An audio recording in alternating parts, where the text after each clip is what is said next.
मी तुम्हाला पहिलं आणि शेवटचं सांगत आहे. सासूबाई मला या घरात नको आहेत.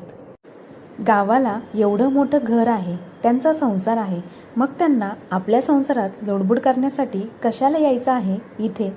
एकतर त्यांना शहरातलं काही कळत नाही आणि इथे येऊन माझ्या संसारात नुसती लुडबुड करणार, त्या बाकी काही नाही. मला त्यांची सवय चांगलीच माहिती आहे. गरज नाही त्यांना इथे आणायची. त्यांना म्हणा गप्पपणे शांत गावी राहा. तुम्ही जर त्यांना इथे आणलं तर तिने घरात पाऊल ठेवताच मी माझी बॅग भरून माझ्या मुलीला घेऊन माझ्या माहेरी निघून जाईल कायमची. आता बघा तुम्हाला काय करायचं, आई पाहिजे की बायको? सकाळी सकाळी 7 वाजता मिलिंद आणि त्याची बायको आज आईवरून खूपच भांडत होते. आत्तापर्यंत त्या दोघांमध्ये कोणत्याही गोष्टीवरून इतकं भांडण कधी झालंच नव्हतं.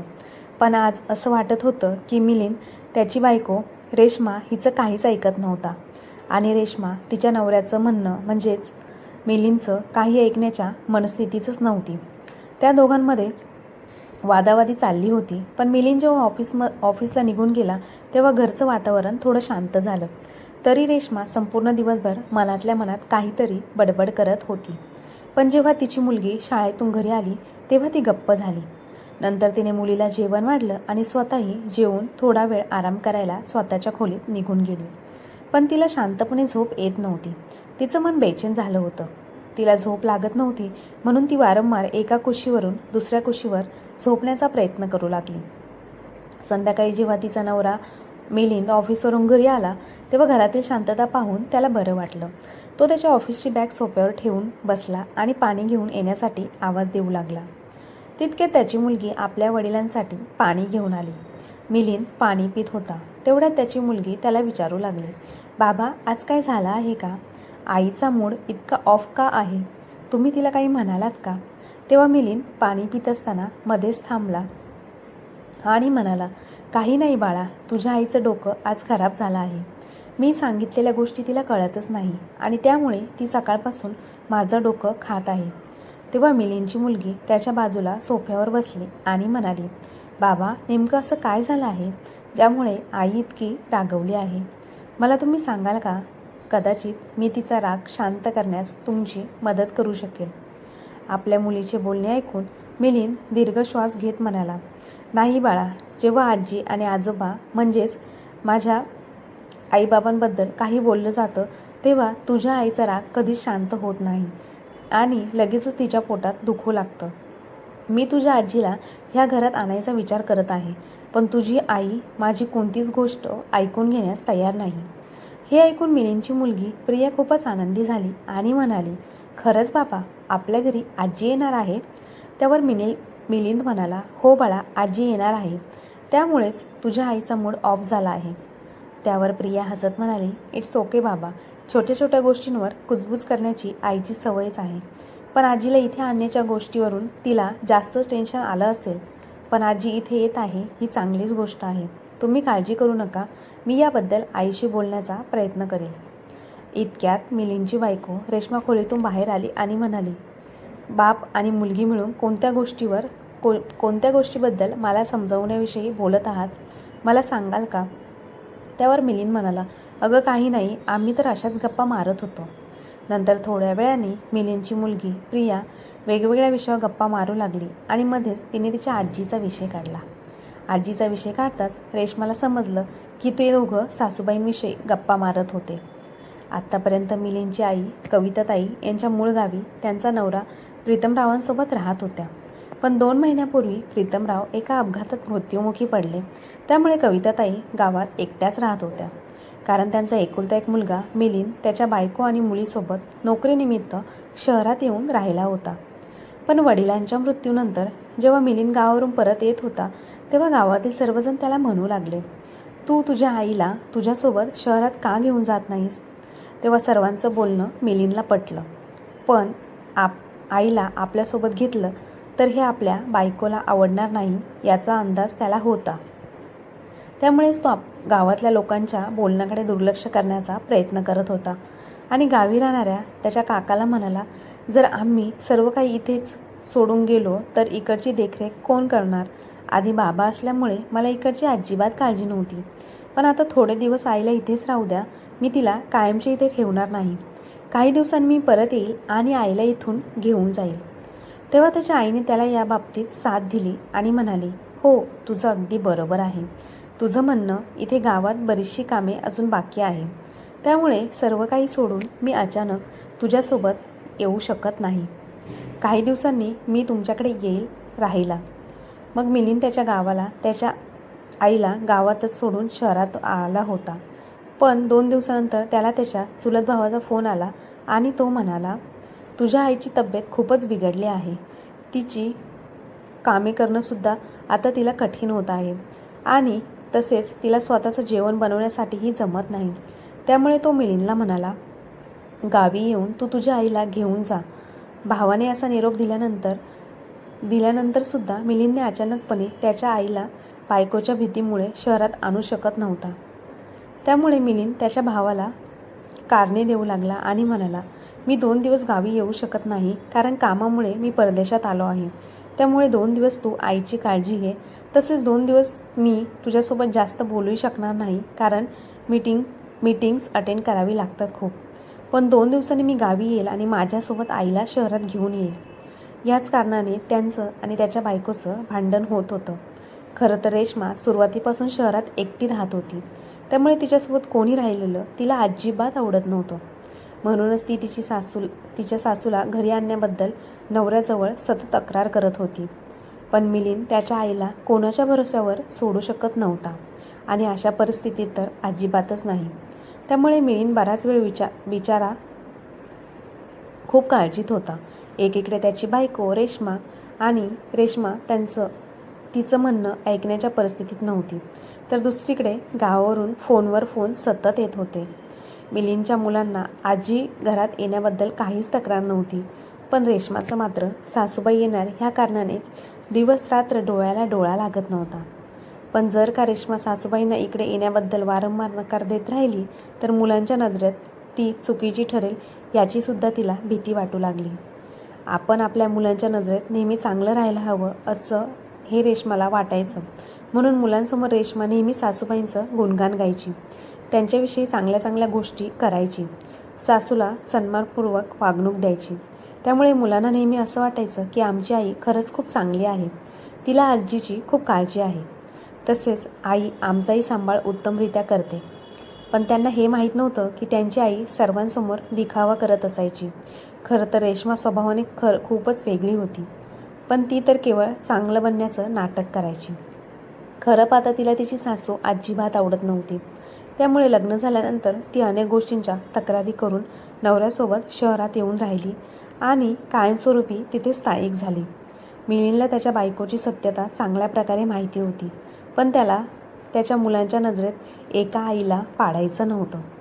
त्या मिलिंदने कधीच आपल्या मुलांचा गैरसमज दूर केला नाही. उलट रेश्मा तिच्या मुलांमुळे आपल्या आईला व्यवस्थितपणे वागवेल हाच विचार करून मिलिंद आपल्या मुलांना रेश्माबद्दल कधीच काही सांगत नसे. तो फक्त त्याच्या आईला व्यवस्थितपणे त्याच्याजवळ आणण्याचा प्रयत्नात होता. पण कितीही ढोंगीपणा केला तरी कधी ना कधी वास्तव समोर येतच. शेवटी मुलांच्या सांगण्यावरून रेश्मा तिच्या सासूला शहरातल्या घरी बोलवण्यास तयार झाली. पण खरं नाटक तर आत्ता चालू होणार होतं. दिवसभर रेश्माची मुलं घरात नसायची, पण जेव्हा मुलं घरी असायची तेव्हा रेश्मा त्यांच्यासमोर वेगळं रूप दाखवायची आणि जेव्हा मुलं घरातून बाहेर पडायची तेव्हा दुसरं रूप असायचं. शेवटी दुसऱ्या दिवशी मिलिंद त्याच्या आईला गावावरून घेऊन आला. मिलिंदला चांगल्या प्रकारे ठाऊक होतं की रेश्माला त्याची आई अजिबात आवडत नाही. पण मुलांच्या सांगण्यावरून कदाचित ती समजूतदारपणे वागेल असं त्याला वाटत होतं. रेश्माच्या मनात जरी नसलं तरी आईला शहरात आणण्याविषयी त्याच्याकडे आता दुसरा कोणता मार्गच राहिलेला नव्हता. तसेच त्याच्या आईला दुसरा कोणता आसराही नव्हता, कारण तो तिचा एकुलता एक मुलगा होता. अशा अवस्थेत आईची काळजी आपण घेणार नाही तर दुसरं कोण घेणार. त्यामुळे तो त्याच्या आईला घेऊन आला होता. जेव्हा रेश्माच्या सासूबाई कविताताई त्यांच्या मुलाच्या आणि सुनेच्या घरी आल्या तेव्हा त्या खूप खुश होत्या, कारण रेश्माने मुलांसोबत अगदी आनंदाने कविताताईंचे स्वागत केले आणि उत्साहाने त्यांना घरात येण्यास सांगितले. आजी आल्यामुळे मुलं खूपच खुश झाली होती. परंतु रेश्मा मात्र आनंदी असल्याचे फक्त नाटक करत होती. पहिल्या दिवशी सर्वजण खूप आनंदी होते. रेश्माने सर्वांसाठी चविष्ट स्वयंपाक बनवला. सर्वांनी एकत्र बसून जेवण केलं. सुरुवातीला रेश्माने सासूला सर्व गोष्टी त्यांच्याजवळ अगदी हातात नेऊन दिल्या. सर्व परिस्थिती अगदी सामान्य होऊ लागली. पण दररोज एखादी सून तिच्या सासूला इतकं चांगली वागणूक देऊ शकते का? सर्वांचं आयुष्य अगदी व्यवस्थित चाललं होतं. तसेच मुलं रात्री आजी आल्याने खूपच खुश दिसत होती. खरं तर मिलिंदचा मुलगा घरात राहत नव्हता. तो दुसऱ्या शहरात त्याचे शिक्षण पूर्ण करत होता. पण त्याची मुलगी प्रिया तिथेच राहत होती. तिच्या आजीची खूप चांगल्या प्रकारे काळजी घेत असायची. प्रिया आपल्या आजीला हव्या त्या गोष्टी जागेवर वेळेवर नेऊन द्यायची. नेहमी तिच्या तब्येतीची विचारपूस करत असायची. पण ती कॉलेजला जात असलेल्या आजीसोबत जास्त वेळ घालवू शकत नव्हती. त्या घरात अशीच एक स्त्री होती जी संपूर्ण दिवस कविता ताईंसोबत राहायची. ती म्हणजे त्यांची सून रेश्मा. सुरुवातीचे 2-4 दिवस रेश्माचे सोबतचे वागणं खूप चांगलं होतं. पण हळूहळू नवऱ्याच्या आणि मुलांच्या गैरहजेरीत ती तिच्या सासूला उलट उत्तर देऊ लागली होती. हे वारंवार चालत राहिलं. जेव्हा कविताताई काही गोष्टी तिच्याकडे मागत होत्या तेव्हा रेश्मा त्यांना म्हणायची, तुम्ही स्वतः उठून गोष्टी घेऊ शकता. प्रत्येक गोष्टीला मला आवाज देण्याची काहीच गरज नाही. सुरुवातीला कविताताईंनी या गोष्टीवर लक्ष दिलं नाही. कारण त्यांना असं वाटायचं की कदाचित दिवसभराच्या कामामुळे त्यांची सून खूप थकून जात असेल. त्यामुळे ती मला अशी उत्तरं देत असेल. पण त्यांना ठाऊक नव्हतं की त्यांच्या सुनेच्या डोक्यात काहीतरी वेगळं चालू आहे. हा तर तिचा फक्त राग होता, जो हळूहळू त्यांच्यासमोर येत होता. आता कविताताई आपल्या सुनेसोबत दिवसा एकट्या त्या घरात राहू लागल्या. घरात आधी त्यांचा मुलगा मिलिंद निघून जायचा. त्यानंतर त्यांची नात प्रिया कॉलेजला निघून जायची. त्यानंतर घरात मात्र सासू आणि सून दोघीच घरी असायच्या. रेश्मा हळूहळू सासूला उलट उत्तर देत राहिली आणि तिची ही सवय पुढे वाढत चालली होती. आता रेश्मा तिचा नवरा आणि मुलांच्या गैरहजेरीत सासूचं एकही काम करण्यास तयार नव्हती. कविताताईंना तिचं असं वागणं पटत नव्हतं. त्यामुळे त्या आपल्या सुनेला म्हणायच्या, तू माझ्यासोबत असं विचित्र का वागत आहेस? असं विचारल्यावर रेश्मा उलट उत्तर देत म्हणायची, मिलिंद आल्यावर मी सर्व काही त्याला सांगेल. असं म्हणून रेश्मा कविताताईंसमोर भावनिक अत्याचाराचे नाटक करायची आणि म्हणायची, तुमच्यासारख्या स्त्रिया मुलाच्या घरात आग लावायलाच येतात. तू स्वतःच्या मुलाला काही सांगून माझ्या विरुद्ध भांडण लावण्याचा प्रयत्न करतेस. म्हणून तुमच्यासारख्या सासवांना कधीच कामे उत्तमरित्या जमतात, अशी कामे चांगल्याचरित्या जमतात. सुनेचं असं बोलणं ऐकून कविताताई गप्प बसायच्या. कारण रेश्मा संधीचा उपयोग करून घेण्यास खूप पटाईत होती. ती कविताताईंकडे रागात बघायची आणि अशाच प्रकारे गोष्टी बोलून दाखवायची आणि त्यांना इमोशनल ब्लॅकमेल करायची. तसंच रेश्माला चांगल्या प्रकारे ठाऊक होतं की मी असं वागल्यावर माझी सासू माझ्या नवऱ्या आणि मुलांसमोर मला काहीच बोलणार नाही. आता तर रेश्मा स्वतःची कामे आपल्या सासूकडून करून घेऊ लागली. प्रत्येक छोट्या मोठ्या गोष्टी ती सासूबाईंना सांगू लागली. रेश्मा फक्त तिच्या मुलीचा आणि नवऱ्याचा डबा भरून द्यायची. एकदा की ते दोघे घरातून बाहेर पडले, घर सोडून गेले की लगेचच रेश्मा कविताताईंना आदेश द्यायला सुरुवात करायची. तसंच त्यांना वारंवार या गोष्टीची आठवण करून द्यायची की तुम्ही या घरात फुकटचं बसून खात आहात. त्यामुळे घरातील 2-4 कामं केली तर काहीच बिघडणार नाही. म्हातारपणात जितकं जमेल तितकं काम केलेलं चांगलं असतं, नाहीतर शरीर लोखंडासारखं गंजून जाईल. अशा प्रकारच्या अनेक गोष्टी रेश्मा आपल्या सासूला बोलून दाखवायची आणि त्यांना वारंवार टोमणे मारत राहायची. तसेच नवरा आणि मुलगी घराबाहेर गेल्यानंतर हळूहळू एकामागोमाग एक काम सांगत राहायची. कधी म्हणायची जाऊन किचन साफ करा, कधी माझी कंबर खूप दुखत आहे, तर कधी म्हणायची किचन ओटा साफ करून रात्रीच्या जेवणाची तयारी करून ठेवा आणि माझ्या खोलीत तेल गरम करून घेऊन या. जेव्हा रेश्माने कविताताईंना पाय चेपण्यास सांगितले तेव्हा कविताताईंना रेश्माचा खूप राग आला. रेश्मा आपल्यासोबत अशी का वागत आहे हे कविताताईंना समजतच नव्हतं. कारण त्या कोणत्याच गोष्टीवरून रेश्माला काहीच बोलत नव्हत्या. पण तरी आपली सून आपल्यासोबत असं विचित्रपणे का वागते याचा त्यांना वारंवार विचार करत असायच्या. त्या सर्व गोष्टी त्यांच्या समजण्यापलीकडच्या होत्या. रेश्मा मात्र तिच्या ओळखीच्या मैत्रिणींच्या सांगण्यावरून घरात विचित्र वागत असे. तिच्या मैत्रिणी तिच्या सासूविरोधात तिचे कान भरवत असायच्या. तर रेश्माला सांगतात, जर तू सासूला तुझ्या थोडी तरी मोकळीक दिलीस तर ती तुला गिळून टाकेल. त्यामुळे तू सासूला तोंड वर करण्याची संधीच देऊ नकोस. या सासवा नागासारखे असतात. त्यांचा फणा वर करून सर्वप्रथम सुनांना चावतात. मैत्रिणींचे अशा प्रकारचं बोलणं ऐकून रेश्मा तिच्या सासूला नेहमी त्रास देत असायची. पण जर माणूस चुकीचा असेल तर त्याचा मार्ग खूप लहान असतो आणि एक ना एक दिवस त्याचा अंत ठरलेलाच असतो. असंच काही रेश्मासोबतही झालं. सासूसोबत उद्धटपणे वागणं, तिला उलट उत्तर देणं हे आता रेश्मासाठी खूप सहज झालं होतं. तसं तिला तिच्या नवऱ्याची आणि मुलीची घरी यायची वेळ चांगल्या प्रकारे ठाऊक होती. तसंच तिचा मुलगा घरी कोणत्या दिवशी कोणत्या वेळेस येईल हेही तिला चांगलंच माहिती असायचं. त्यामुळे रेश्मा सासूची पूर्णपणे सेवा करत असायची आणि सर्वांना असं दाखवून द्यायची की तिची सासू दिवसभर घरात आराम करते, कोणतंच काम करत नाही. आणि रेश्मा सर्वांसमोर मुद्दामून सासूबाईंना कोणत्याही कामाला हात लावू देत नसायची. पण कविताताई मात्र दिवसभर अगदी उदास मनाने सर्व काम पूर्ण करत असायच्या आणि स्वतःच्या नशिबाला दोष देत म्हणायच्या, मागच्या जन्मी मी असं कोणतं चुकीचं कर्म केलं असेल ज्यामुळे मला आज हे दिवस पाहावे लागले आणि भोगावे लागले आहेत. पण म्हणतात ना, आपल्या नशिबात जे लिहिलं आहे ते कधीच चुकत नाही आणि नशिबात लिहिलेल्या सर्व गोष्टी आपल्याला भोगाव्याच लागतात. एक दिवस प्रिया आणि तिच्या भावाने प्लॅन केला की दोघे अचानक घरी येऊन त्यांच्या आईला आणि आजीला सरप्राईज देतील. त्यांनी त्यांच्या या प्लॅनमध्ये त्यांच्या बाबांना म्हणजे मिलिंदला देखील सहभागी करून घेतलं. कारण आज मातृदिवस होता, त्यामुळे प्रियाने तिच्या भावाला फोन करून बोलावलं. कारण मातृदिनानिमित्त ते त्यांच्या आईला आणि आजीला काहीतरी नवीन गोष्टी देऊ इच्छित होते. त्यामुळे त्यांनी बऱ्याच गोष्टी खरेदी केल्या. कारण मिलिंद आणि त्याची मुलगी प्रिया नेहमीप्रमाणे डब्बा घेऊन घराबाहेर निघाले. त्यांनी रेश्मा आणि कविताताईंना या गोष्टीचा जराही अंदाज येऊ दिला नव्हता की त्यांनी त्यांच्या ऑफिसला आणि कॉलेजला सुट्टी घेतली आहे आज. कारण ते सर्वजण मिळून गिफ्ट घेण्यासाठी बाजारात जाण्यासाठी निघाले होते. ते बाजारात प्रियाचा भाऊ त्यांना भेटणार होता. बराच वेळ खरेदी केल्यानंतर प्रियाचा भाऊ अजित त्यांच्यासोबत घरी येण्यास तयार झाला. त्या ठिकाणी बऱ्याच नवीन गोष्टी खरेदी केल्या आणि त्या दोघींना सरप्राईज देण्यासाठी ते घराच्या दिशेने येऊ लागले. जवळपास फक्त 1-1.5 तास निघून गेला. त्यामुळे अजून घरातली कामं आटपली नव्हती आणि कदाचित आजचा दिवस रेश्मासाठी खूप महत्त्वाचा आणि मोठा दिवस होता. कारण तिने तिच्या सासूसमोर बऱ्याच कपड्यांचा ढीग धुण्यासाठी आणून टाकला होता. घरातील काही चादरी, पडदे अशा सर्व गोष्टी रेश्माने कविताताईंसमोर नेऊन ठेवल्या आणि घरातील सर्व साफसफाई करण्यासाठी ऑर्डर देऊ लागली. तेव्हा कविताताई तिला म्हणाल्या, अगं मी एका दिवशी घरातील सर्व साफसफाई करू शकणार नाही. कारण जोपर्यंत मिलिंद आणि प्रिया घरी येतील तोपर्यंत ही सर्व कामे पूर्ण न होता अशीच पडून राहतील आणि तसं व्हायला नको असेल तर तुला ही कामं करावी लागतील.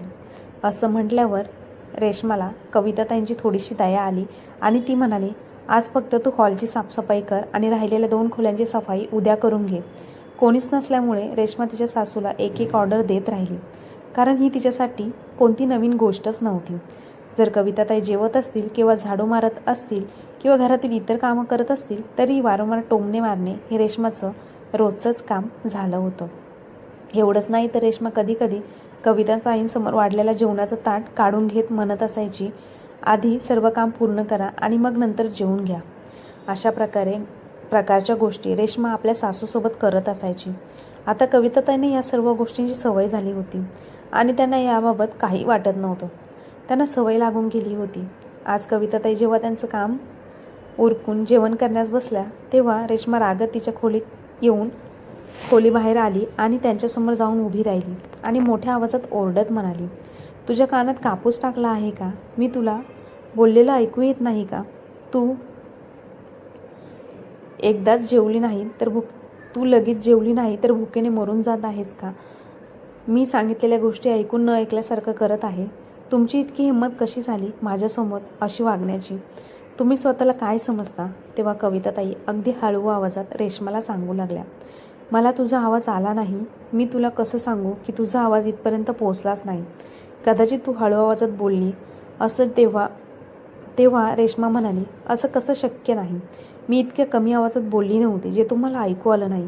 तुम्ही थांबा, आता तुमच्या कानाचे पडदे चांगलेच उघडून देते. असं म्हणत रेश्माने कविताताईंच्या जोरात कानाखाली मारली आणि त्यांच्यासमोर ठेवलेल्या जेवणाचं ताट जमिनीवर फेकून दिलं. भुकेने मरून जात होतीस ना, त्यामुळे तुला माझं म्हणणं ऐकू गेलं नसेल.